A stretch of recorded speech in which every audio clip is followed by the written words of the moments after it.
Davi, ele fala no Salmos 38, verso 9, a minha ansiedade não te é oculta. Jó, no capítulo 13, verso 26, ele fala assim, ainda em tempos de angústia do seu coração, ele fala assim, pois decretas contra mim coisas amargas, e me atribuis as culpas da minha mocidade. Então, o seu coração estava aflito. Mas em Romanos capítulo 5, verso 1 diz, justificados, pois, mediante a fé, temos paz com Deus. Então, a culpa é um prato de cada dia, é o nosso prato de cada dia, e a gente precisa ficar livre disso, desse peso que tenazmente nos assedia, que aprisiona, que frustra, que cansa a alma. Então, eu gostaria de estar meditando sobre isso que aflige o coração dos irmãos, do povo de Deus, por toda parte. Sempre eu cito a respeito de Lampião. Lampião, quando era menino, não tinha coragem de ver a sua mãe matar uma galinha, de tanto que ele tinha dó daquela galinha. No decorrer da sua vida, mais velho, ele entrava numa casa, ele matava todas as pessoas que ele não conhecia, ele não sabia se eram boas ou más. E ele não tinha sentimento de culpa nenhum. Nenhum sentimento de culpa. Era totalmente cauterizado, a sua consciência era cauterizada. Então, o homem consegue desenvolver isso, uma consciência cauterizada. E ainda consegue, no final da sua vida, ainda dizer assim como Hitler disse, uma coisa que eu ainda considero que fiz bem, é lutar contra os judeus. Todas as atrocidades que foram feitas aos judeus na Segunda Guerra Mundial, ele não teve consciência culpada nenhuma, ele ainda viu como uma vitória. Apesar de estar sendo derrotado, e logo ele sabia que ia morrer, mas ele ainda viu como vitória o que foi feito, como uma libertação do mundo em relação ao judeu. Mas isso é um incrédulo, isso é a pessoa que está no inferno, no fundo do poço espiritual. Mas milhares de crentes se esquecem de Deus a semana, passam dias e horas sem lembrar de Deus e não têm consciência culpada também, e conseguem ter as suas consciências cauterizadas nesse sentido, não conseguem se arrepender dos seus pecados. No Salmos 19, verso 12, diz assim, quem há que possa discernir as próprias faltas?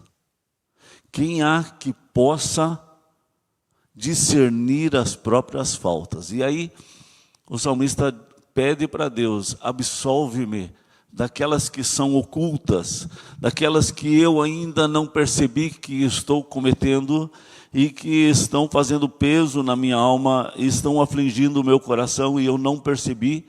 Trato as pessoas de uma forma carregada e má, com rispidez, por causa desse peso, desse pecado na alma, mas eu ainda não percebi o que está causando esse dano e como eu estou agindo assim com as pessoas, por que eu estou reagindo assim com as pessoas, talvez por causa desses pecados ocultos, que aí o salmista pede perdão.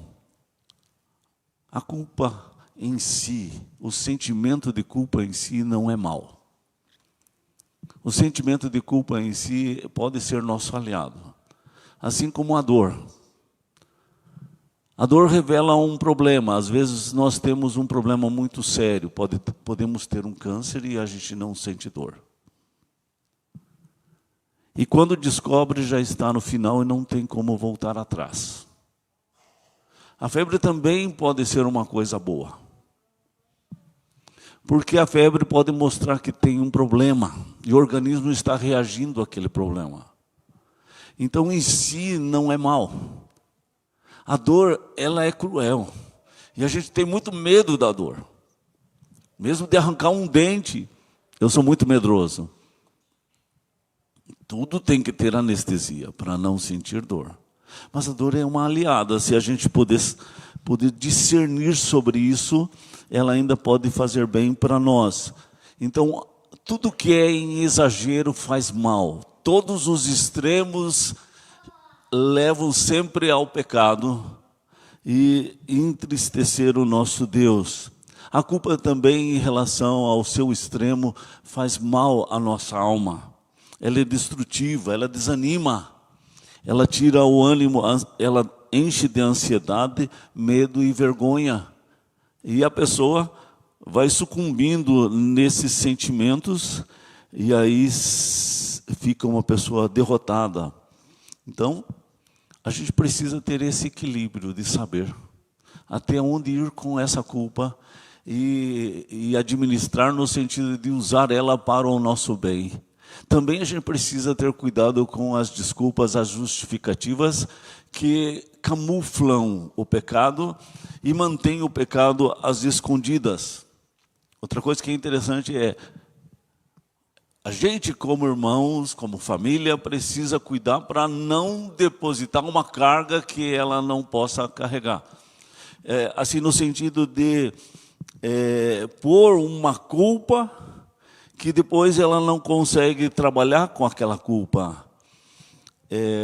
Sentir uma culpa, depositar uma culpa sobre a outra pessoa e aí não ajudar na cura dessa culpa, não ajudar no perdão, no tratamento, e a pessoa acaba adoecendo em relação àquela culpa. Então, muitas vezes a gente quer revelar o pecado, a gente quer mostrar o pecado, mas a gente não quer trabalhar em relação ao perdão e o tratamento do pecado. Uma bênção muito grande é poder ajudar alguém a se arrepender de um pecado que ele não percebe, desse pecado oculto. Então, quando a gente tem sabedoria, porque quando você vai falar com a pessoa se sente acusada e ela tem a tendência de se defender, ela fecha o semblante, assim como Caim caiu o seu semblante, e ele não queria ser julgado por Deus, ele não queria que fosse apontado o dedo para ele de culpa, e aí ele foi se defendendo, e ele foi agressivo nas suas defesas. Ele diz assim: sou eu porventura pai do meu irmão? Sou eu porventura tutor do meu irmão? Então há uma defensiva. O filho mais velho, ele diz assim: esse teu filho, quando tratando do seu irmão, porque não tinha nem coragem de chamá-lo de irmão, tanto que o dedo era ameaçador, mas não conseguia trabalhar sobre a culpa e perdão, encheu o coração de amor, tanto que ambos perderam o privilégio de conviver com o irmão, de uma forma sadia, agradável, alegre. Por quê? Porque eram tomadas de culpa e justiça própria, mas não a justiça que vem de Deus. Quando eu estava ouvindo uma pessoa mais experiente sobre esse assunto, ele disse assim: a gente precisa ter atitudes assertivas. Por exemplo, se eu chegar assim numa mesa e tiver pessoas ali, e eu acabo batendo em alguém e acabo derramando o café, o próprio café da pessoa, ou o meu café, sobre a pessoa, sobre a roupa da pessoa, aí pelo menos sempre eu tive atitudes assim: ai, como eu sou desastrado. Eu sempre gostei de falar assim, por quê? Para mostrar para a pessoa que eu não sou uma pessoa orgulhosa, que ela me visse como uma pessoa que reconhece o erro, e com isso, ai, como eu sou um desastrado, que ela tivesse compaixão de mim por estar fazendo uma burrice desse tamanho. Aí o conselheiro diz: não fale que você é uma pessoa desastrada, isso não é bom. Pede desculpa. arrume um lenço para que ele possa enxugar a roupa, se proponha de pagar o que precisar, tintureiro para limpar a roupa, alguma coisa, mas não fique nessa defensiva, não fique nesse pré-julgamento, pré-conceito de ficar falando, ai como eu sou desastrado. Não é a forma correta. Eu nunca vi assim como sendo errado, mas a gente se coloca em situações assim, talvez de autodefesa, né? Um princípio que Jesus fala, e ele fala a respeito do perdão lá em Mateus 18, e ele fala a respeito do credor que é incompassivo. Ele devia e ele pediu perdão da sua dívida. E quando ele encontrou alguém que devia para ele, ele não conseguiu ter compaixão daquela pessoa. E ele tratou duramente aquela pessoa, mas ele queria compaixão. Então, uma pessoa que busca o perdão, mas não consegue perdoar os outros, é ríspido em relação aos outros, julga os outros, aponta o dedo para os outros, mas a si mesmo não aponta, não é o terreno próprio de receber perdão o seu coração. Então, dificilmente ele sabe o que está pedindo, porque ele não entende o que é o perdão. Porque é mais aquela natureza pecaminosa de ver o erro do outro e não conseguir enxergar o seu próprio erro. Enxerga o cisco que está no olho do outro e não consegue enxergar a tora que está no seu próprio olho. Por isso não consegue se compadecer, porque não trabalha no seu coração o amor de Deus. E aí não tem também como receber o perdão de Deus. E é isso Jesus ele repete várias vezes. Se você não perdoa, eu tampouco te perdoo.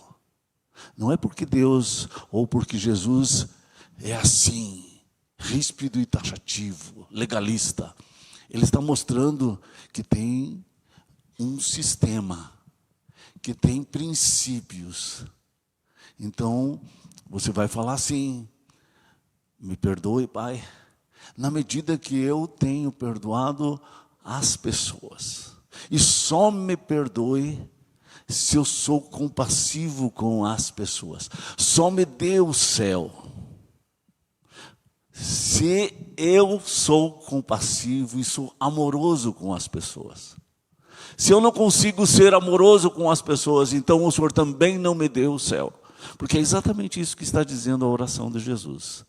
Perdoa as minhas dívidas, como eu tenho perdoado aqueles que devem para mim.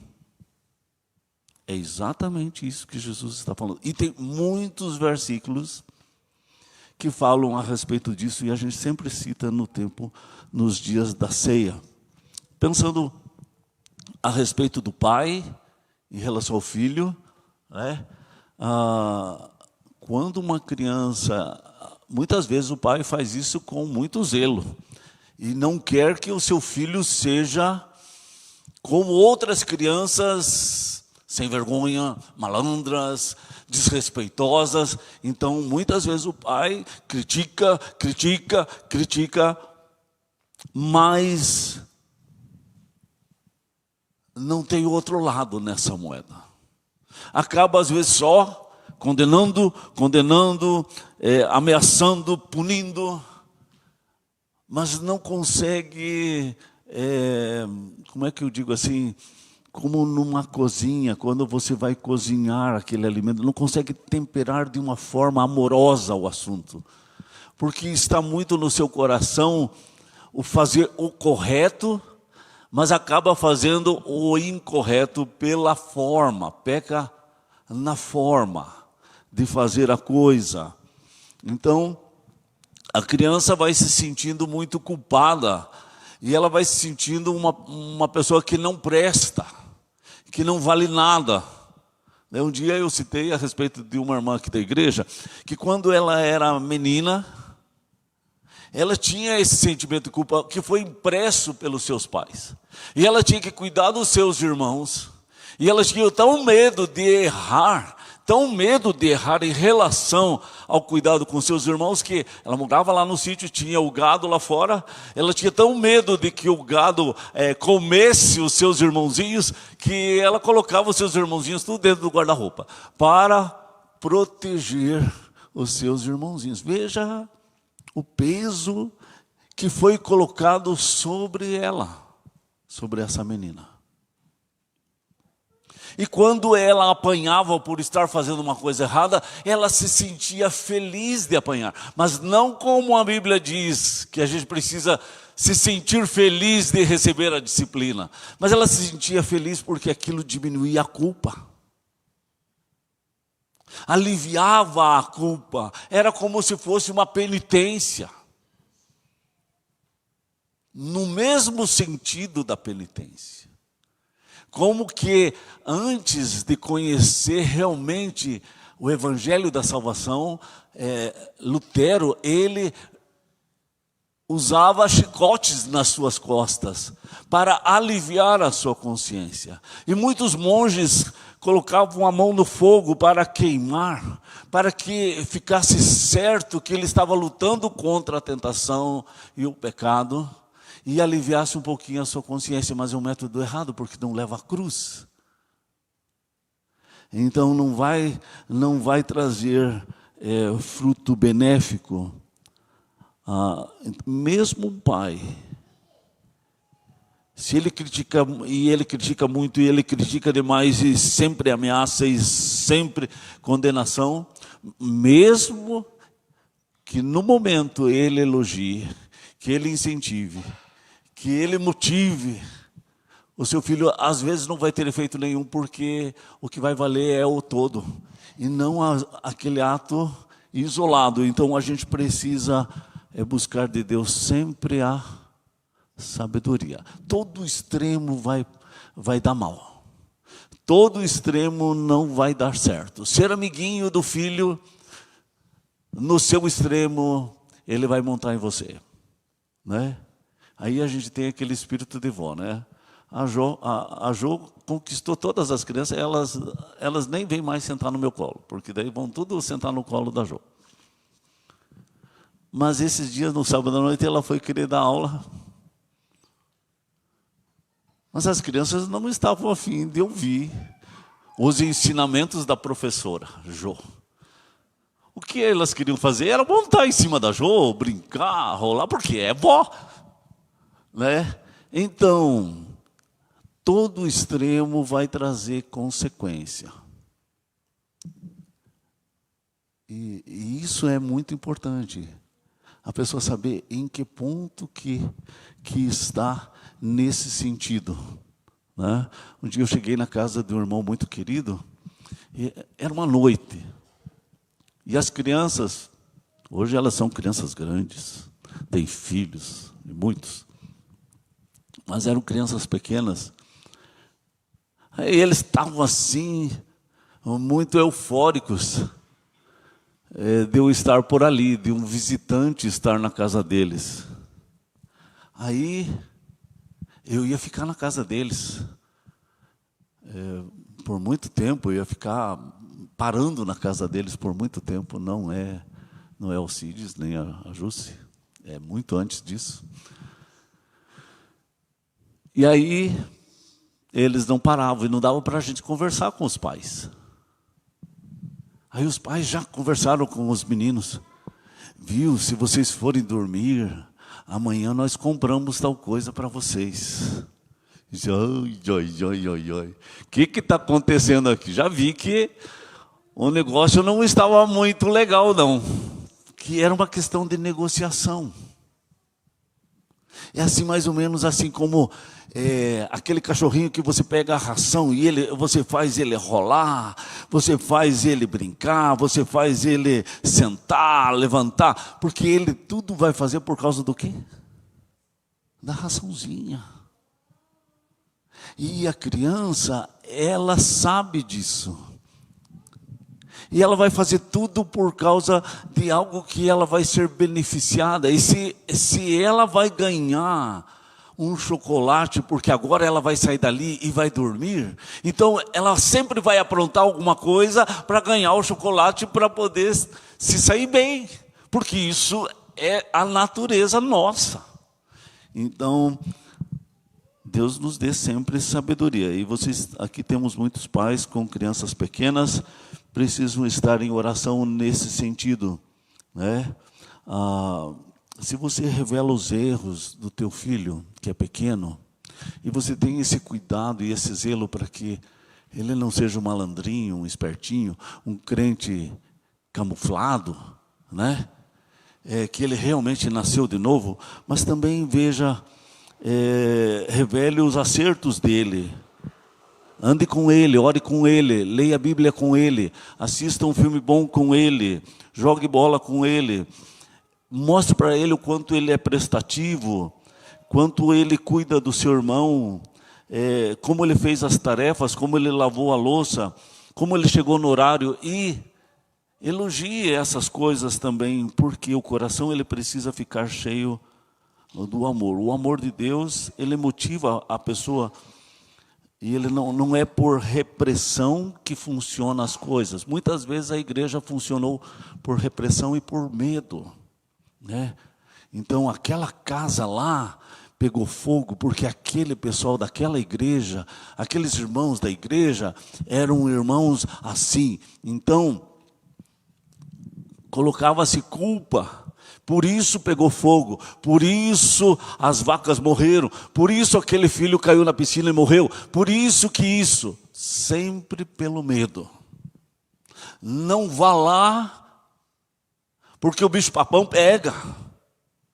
Não fale assim que o pastor não gosta, que Deus não gosta, que Deus é um homem muito grandão que está ali com um chicote esperando a pessoa fazer um erro para dar uma chicotada. Porque isso é fracasso. Dá sentimento de culpa e alimenta o sentimento de culpa, alimenta o sentimento que eu não presto, né? O meu complexo de inferioridade. E o que eu vou fazer? Eu vou replicar isso ao meu crescer. Se torna um ciclo vicioso. Então, o Salmos 19, ele diz, quem há que possa discernir as próprias faltas? Senhor, absolve-me daquelas que são ocultas. Sonda-me o meu coração. Salmo 139. Vê se há em mim algum caminho mau, né? Prova-me e conhece o meu coração. Então, a gente precisa derramar o nosso coração na presença de Deus, buscar sabedoria, inteligência que Deus pode nos dar, né, para poder minimizar o mal. Saber administrar o sentimento de culpa, muitos sentimentos que vêm, que são danosos no nosso coração e podem causar dano. E a gente precisa buscar sabedoria, parar, refletir, orar, ver que está fazendo uma coisa errada, que aquilo vai ser danoso lá na frente. E aí para, ora, lê, pondera. Aí se é com a família, se é com o irmão, vai conversar. Vamos dar um tempo sobre isso, mas precisa consertar. Precisa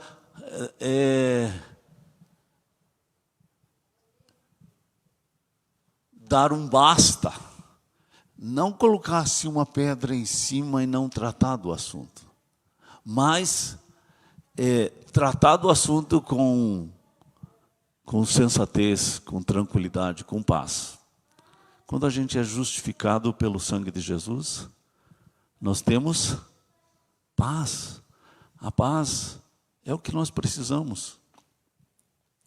Paz na alma evita doenças. A paz na alma nos ajuda a sermos sensatos no falar. A paz não deixa a gente falar com rispidez. não deixa a gente falar coisas que não deveríamos ter falado e que vão magoar, que vão separar as pessoas, que vão ferir. Então, a gente precisa buscar esse caminho da paz. Muito bem.